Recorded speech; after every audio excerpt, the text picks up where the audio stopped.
This Sunday, we take on Fulham at Craven Cottage, and joining us now to give the Fulham perspective is Jack Collins from Fulhamish. Welcome to Inside Gooners, Jack.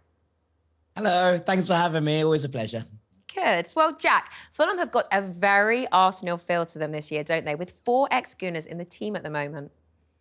Yeah, no, I mean, look, it's been absolutely brilliant. Hail End FC in so many ways. But what we're kind of seeing across the board, I think, is seeing that combination play between them start to really tick. And Reece Nelson has started the season on the bench, has really worked his way into this side. And it's now a measure of that Fulham will miss him, having not been able to play at the weekend. So I'm excited to see what they bring together over the course of the rest of the season. And I'm intrigued to see what it looks like. We've had a few players down the years. Harry Wilson comes to mind, who doesn't ever seem to really turn up against any of his old clubs. And I know that Arsenal is a place where there's a lot of love for Emil Smith-Rowe in particular, but also for those other Arsenal boys who have come over to the cottage now. So I'm intrigued to see what it looks like, what it feels like on Sunday for Emil coming up against a place he so dearly loves.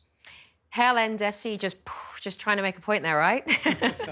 So, do what we can, right? Speaking of making a point, do you think that Emil Smith-Rowe is going to try to make a point against Arsenal? Look, it's hard. I think that when you come out of a club the size of Arsenal and you come into one the size of Fulham, there's always going to be that level of being a slightly bigger fish in a slightly smaller pond, right? And that's okay and it's acceptable and those kind of things tick along. So there will be, I think, a sense of having performed well for long parts of this season. He was dropped in some of the bigger games, and City away comes to mind, where he relinquished his spot to Andreas Pereira, and it was probably a little bit different in the game plan in what Fulham were asking from their number 10 in those games. So I think he'll have seen that and thought, those are the biggest games, in our season. They're the ones I want to be playing in, and so I've got to come out here and prove a point in this kind of game. It is always hard, I think, when you come back to somewhere where there is such an appreciation for you from the fan base. And I can't see it being one of those games where Emil Smith-Rowe comes in, and really wants to hurt Arsenal in any sort of way. But equally, if he wants to maintain his space within this Fulham setup, there is a bit of a question mark, I think, in terms of these biggest games, whether Fulham need a kind of fluid, rangy 10, or they need someone with the pressing game of an Andreas. And he's got questions to answer. I think he'll be given that opportunity. Harry, do you have a question? Yeah, I was just going to ask Jack what he thinks the kind of ambition should be for Fulham this season. I think Marco Silva's done an incredible job. It's a side that are playing really, really well at the moment. I'm slightly concerned about the game on Sunday. Maybe it's just that apprehension that kicks in ahead of every sort of really important game. But how do you feel Fulham are getting on? What's the kind of aim for you come the end of the season? I think that obviously with those years of bouncing around, that consolidation has basically been the aim of the game. And I think we've seen in the last 2 years, there have been some interesting different parts to Fulham that have changed. The first season we came up, Fulham beat pretty much everybody around and below them, but really didn't trouble any of the top 6 or beyond. Last season, we gave up a few more points to teams at the bottom of the table, but were able to bloody the noses of a few of the bigger guns, obviously yourselves included, at the cottage on New Year's Day.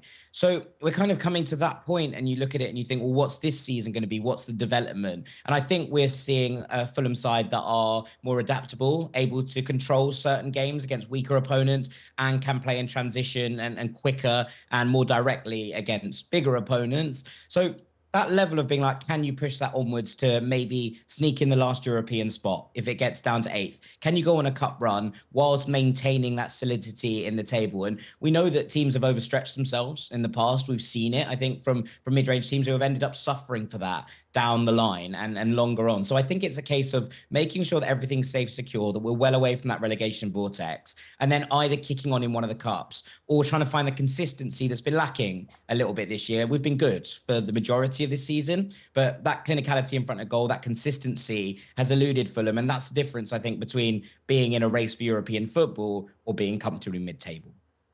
Clive? Yeah, I think Fulham have invested very smartly, actually. And they're really starting to build a team there and build a squad and show a level of ambition. And is it Anthony Robinson as a left back? He's been a player that's maybe took a couple of years to get going, but now everyone talks about him. So when I look at them, I see a team that can transition, but also you can dominate teams, particularly at your level maybe. So are you impressed with the ambition and some of the players that are showing themselves so far this season? Yeah, absolutely. And look, it was always going to take time with new players coming in the summer, I think, to get everybody settled and onto the same page and moving in the way that Marco Silva wants. But he drives the club. You know, this is a manager, you know, not unlike things at Arsenal, I think, who very much has control over the majority. He's not making all the decisions himself, but ultimately has a say in pretty much everything. And his ambition is, and he's stated this quite clearly, to take Fulham into a top half team and to get into Europe and have a go at one of those lower European competitions. I don't think anyone's kidding themselves that Fulham are going to be in the Champions League anytime soon, but a Conference League berth and potentially, you know, the opportunity to go on a run. Fulham have that famous Europa League run in 2010, which is the highlight of pretty much all of our lives for so many years, you know, and try and do something like that. And I think that with the squad building that's happened, I think the next step and the next logical step is to spend on a striker who has that consistency in front of goal. It's the one part of the puzzle that feels a little bit like it's missing. But generally, I have been really impressed with the way that Fulham have gone around their squad building and trying to fulfill the manager's ambitions in recent years. Jack, we record this before you play against Brighton on Thursday night, so it's a bit difficult, but I wanted to talk about the week because it was a tricky week on paper with Spurs away, Brighton and then Arsenal, obviously. And the Spurs game, maybe you feel like you should have won that game, and I think I would agree with you probably, even if you lost then Tom Kearney as well towards the end. But what would be a good, those 8 days with those 3 games? What would you be happy with, considering you know already one of the 3 results? Yeah, I mean, look, I would have taken 4 points at the start of the game. So as you're listening to this, you'll know if we've won against Brighton, and therefore you can do what you want on Sunday, right? So it was one of those. I would have taken 4. But I think, you know, as much as this week is difficult, and you're absolutely right, this is exactly it. It's where you want those tests to come. And I think this is a measure, not necessarily in terms of results, but in terms of performances of where Fulham are stacking up against their competition. Now, Fulham are not in direct competition with Arsenal, obviously. But I think if they were to be looking at a European spot, they would be in direct competition with Brighton and potentially to a slightly lesser degree Spurs. So you want those performances to stand up. And you're right. I think if it ends 11 versus 11 at the weekend, then Fulham go on and win that game. I thought we were the better side. You know, it is what it is. With a tackle like that, it was a red card, and you have to kind of sometimes accept that. But I think that Brighton on tonight, as we're speaking now, but feels like the test of where this Fulham side are and whether we can compete for one of those European spots.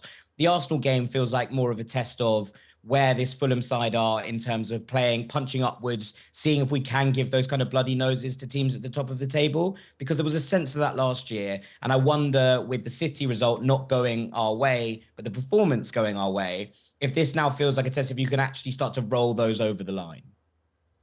Well, thank you very much, Jack, for joining us. I just want to say good luck for the season and none for Sunday. Yeah, that's absolutely fine. Right back at you. Thank you very much. So, Fulham put a bit more than a dent in Arsenal's title challenge last year, didn't they? They cost us 5 points with a win and a draw. Does that one worry anybody then ahead of Sunday? It worries me. Well, they beat us fair and square on their ground. Let's not miss about it. We scored early, and we thought, oh, here we go, nice little day out. But actually, they beat us properly. They ran us down the sides, they made us work hard, and they got their goals at the right times, and they won convincingly. The home game... Was it in August? Was it early on in the season? Yeah, it's early on in the season. They went down to 10 men and they scored from a corner late. Yeah. And that's a big slip, that was. Very, very costly. So that's got to be in our heads. If your team talk should be quite simple, shouldn't it? They took big points from us last season. And so we have to go there and do it. There's no point in having... We all know, in some ways, we played Manchester United last night, but we just played a team we had to win. So what do we have now? We have complete clarity what we have to do. We have to keep going. To the badge we're playing against, it doesn't really matter. It doesn't. We have to keep winning. Otherwise, we're not going to get where we need to get, right? Because we can't afford any more slips. So Fulham are just the next team in the way, and we have to focus on that. Yeah, I think this is the kind of game, again, if you want to win the title, that you have to win. You go away from home. We knew that they had to put, after the bit of a deeper form, they had to put a big winning streak together, which they are doing now, competitions. And this is a game where you have to go, and it's not about being overconfident or taking it for granted. It's just that you are a contender for winning this league. And those games have to be won. It's simple. It's as simple as that. Liverpool have the derby, obviously, and you just don't know what could happen there. Even if they will be favourite on paper, City, same. Chelsea have a tough game against Spurs. Yeah. So this could be a weekend that actually is great for us in terms of results going our way, everywhere. So this is the kind of game where you go, and I think this team and this mentality and Arteta just go everywhere to win. It's not a problem. But we saw last season that maybe last season after the Saka early goal, we took it a little bit for granted and they walked on us. That can't happen again. Yeah, as long as you learn the lessons from what happened previously, then you should be okay. I think this is going to be an intriguing one tactically. I look at Marco Silva and I think he's one of the more tactically astute coaches in the league. And I think that there's a lot of games against lower opposition, if you want to call them that. And I don't mean that disrespectfully, where it's a case of, you set up in your way and you trust that you've got the better players and the talent to go out there and get the job done. Whereas in this game, I think we've got to be really switched on to the tweaks that Marco Silva makes. I think he caught us out in the game at the Emirates at the start of last season. He attacked us down one side in the early stages of the game. We got caught out, they scored from it, and we gave ourselves a problem and a mountain to climb. So I do think that we've got to be really switched on to the adjustments and tweaks that he makes. And obviously the Smith Rowe thing makes it a little bit special as well. Yeah, well, we will wait and see what happens, especially with Emile Smith-Rowe. And then just very, very quickly before we wrap up, just a little mention about the title race. So we got a stunning 3 points last night and Liverpool dropped points. I mean, that's huge for Arsenal, isn't it? Yeah, it is. And I think there are other teams that are revving their engines as well, by the way. You know, Chelsea are there. They're playing in Europe, but not really playing in Europe because they can rest their team. And so they are there and they're confident at the moment. Man City have reawoken, as we knew they would. Kevin De Bruyne has found a youth drug all of a sudden and he's pinging the balls towards the net. So we have to do our work. So Liverpool's a strange one. I don't know how you guys feel. When they came to our ground, and I've seen Liverpool many times come to Arsenal, I didn't think they was as good as previous teams. I just had this feeling that they weren't quite as dominant. And we dropped some points in that day. So I'm just looking at them and saying, OK, let's see what happens when you hit a rock in the road. And maybe that rock in the road is going to start at Goodison on the weekend. I took a decision at the end of last season to protect my feelings moving forward. So until Arsenal close the gap to within 4 points, I'm saying we're out of the title race. I'm doing that to protect myself, to protect my feelings, because I turned up on that final day last season thinking, you know what? I was driving through North London, there was Arsenal shirts everywhere, and I thought, it's going to happen, you know.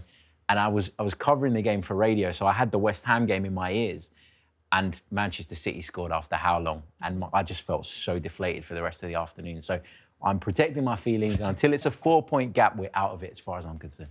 Well, thank you for finishing on that note. I really appreciate it. Army, anything that you want to finish on in French? Yeah, anything French. Oh, wonderful. Thank you so much, Jules. Well, that is all we've got time for this week. A huge thanks to Julien Laurent, Clive Palmer and Harry Symeou. We'll see you next week. And remember, trust the process.